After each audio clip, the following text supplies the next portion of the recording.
प्रणाम दोस्तों। स्वागत है आपका मेरे इस YouTube चैनल साहित्य सागर में। ममता कालिया जी की लोकप्रिय कहानियों की श्रृंखला में आज मैं आपके लिए लेकर आई हूँ उनकी एक छोटी सी कहानी, अपत्नी।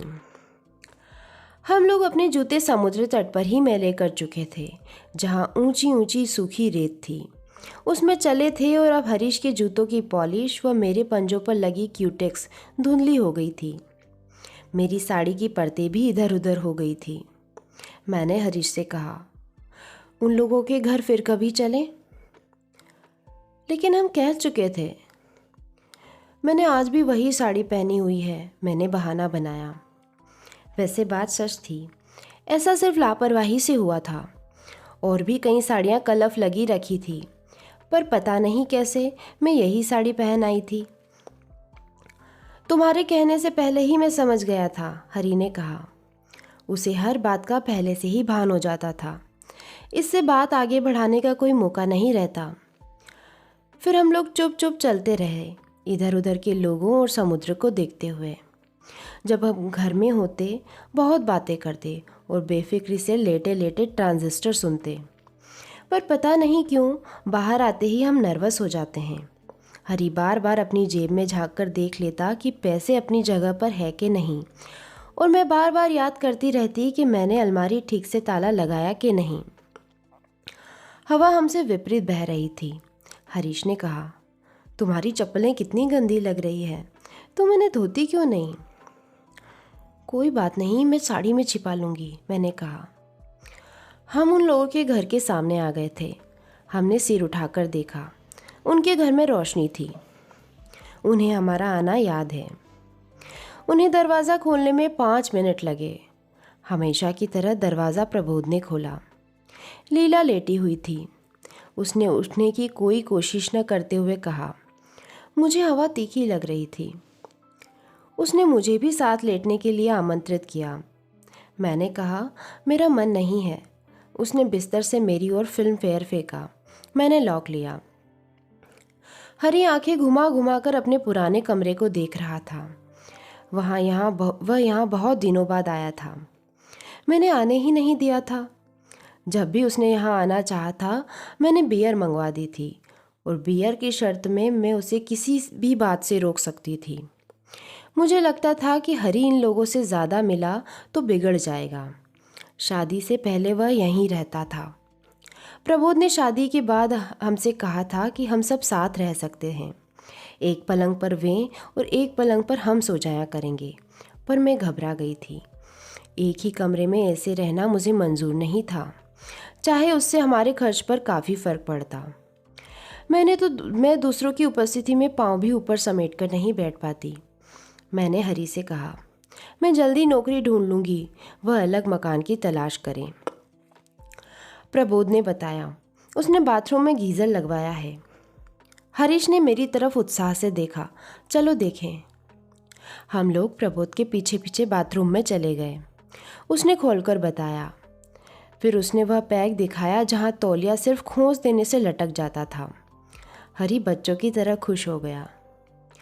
जब हम लौट कर आए तो लीला उठ चुकी थी और ब्लाउज़ के बटन लगा रही थी। जल्दी जल्दी में हुक अंदर ही नहीं जा रहे थे। मैंने अपने पीछे आते हरी और प्रबोध को रोक दिया। बटन लगाकर लीला ने कहा, आने दो, साड़ी तो मैं उनके सामने भी पहन सकती हूँ। वे लोग अंदर आ गए। प्रबोध बता रहा था, उसने नए सूट सिलवाए हैं, मखमल का क्विल्ट खरीदा है जो लीला ने अभी निकालने नहीं दिया है। लीला को शीशे के सामने इतने इत्मीनान से साड़ी बांधते देख मुझे बुरा लग रहा था, और हरी था कि प्रबोध की नई माचिस की डिबिया भी देखना चाहता था। वह देखता और खुश हो जाता जैसे प्रबोध ने उसे यह सब भेंट दे दिया हो। लीला हमारे सामने कुर्सी पर बैठ गई। वह हमेशा पैर चौड़े करके बैठती थी, हालांकि उसकी एक भी बच्चा नहीं हुआ था। उसके चेहरे की बेफिक्री मुझे नापसंद थी। उसे बेफिक्र होने का कोई हक नहीं था। अभी तो पहली पत्नी से प्रबोध का तलाक भी बाकी था, और फिर प्रबोध को दूसरी शादी की भी कोई जल्दी नहीं थी। मेरी समझ में लड़की को चिंतित होने के लिए यह पर्याप्त कारण थे। उसे घर में कोई दिलचस्पी नहीं थी, उसने कभी अपने यहाँ आने वालों को यह नहीं पूछा कि वे लोग क्या पीना चाहेंगे। वह तो बस सोफे पर पाँव छोड़कर बैठ जाती थी। हर बार प्रबोध ही रसोई में जाकर नौकर को हिदायत देता था, इसलिए बहुत बार जब हम चाय की आशा करते होते थे, हमारे आगे अचानक लेमन स्क्वैश आ जाता था। नौकर स्क्वैश अच्छा बनाने की गर्ज से कम पानी में ज़्यादा सिरप डाल लाता था। मैं इसलिए स्क्वैश खत्म करते ही मुंह में जिंतान की एक गोली डाल लेती थी। प्रबोध ने मुझसे पूछा, कहीं अप्लाई कर रखा है? नहीं, मैंने कहा। ऐसे तुम्हें कभी नौकरी नहीं मिलनी। तुम भवन वालों का डिप्लोमा ले लो, लीला की तरह काम शुरू करो। मैं चुप रही। आगे पढ़ने का मेरा कोई इरादा नहीं था, बल्कि मैंने तो बीए भी रो रो कर किया था। नौकरी करना मुझे पसंद नहीं था। वह तो मैं हरी को खुश करने के लिए कह देती थी कि उसके दफ्तर जाते ही मैं रोज़ आवश्यकता है कॉलम ध्यान से पढ़ती हूँ और नौकरी करना मुझे थ्रिलिंग लगेगा। फिर जो काम लीला करती थी उसके बारे में मुझे शुबहा था। उसने कभी अपने मुंह से नहीं बताया कि वह क्या करती है। हरी के अनुसार ज़्यादा बोलना उसकी आदत नहीं थी, पर मैंने आज तक किसी वर्किंग गर्ल को इतना चुप नहीं देखा था। प्रबोध ने मुझे कुरेद दिया था। मैं भी कुरेदने की गर्ज से कहा, सूट क्या शादी के लिए सिलवाए हैं? प्रबोध बिना झेपे बोला, शादी में तो जरीदार अचकन पहनूंगा, सन एंड सैंड में दावत दूंगा, जिसमें सभी फिल्मी हस्तियां और शहर के व्यवसायी आएंगे। लीला उस दिन इम्पोर्टेड विग पहनेगी और रूबीज भी। लीला विग लगाकर चौड़ी टांगे करके बैठेगी। यह सोचकर मुझे हंसी आ गई। मैंने कहा, शादी तुम लोग क्या रिटायरमेंट के बाद करोगे? लीला अब तक सुस्त हो चुकी थी। मुझे खुशी हुई। जब हम लोग आए थे उसे डनलप के बिस्तर में दुबके देख मुझे ईर्ष्या हुई थी।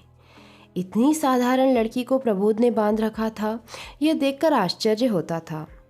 उसकी साधारणता की बात मैं अक्सर हरी से करती थी। हरी कहता था कि लीला प्रबोध से भी अच्छा आदमी डिज़र्व करती थी। फिर हमारी लड़ाई हो जाया करती थी। मुझे प्रबोध से कुछ लेना देना नहीं था। शायद अपने नितांत अकेले और उबे क्षणों में भी मैं प्रबोध को ढली न देती। फिर भी मुझे चिढ़ होती थी कि उसकी पसंद इतनी सामान्य है। प्रबोध ने मेरी ओर ध्यान से देखा। तुम लोग सावधान रहते हो ना अब? मुझे सवाल अखरा।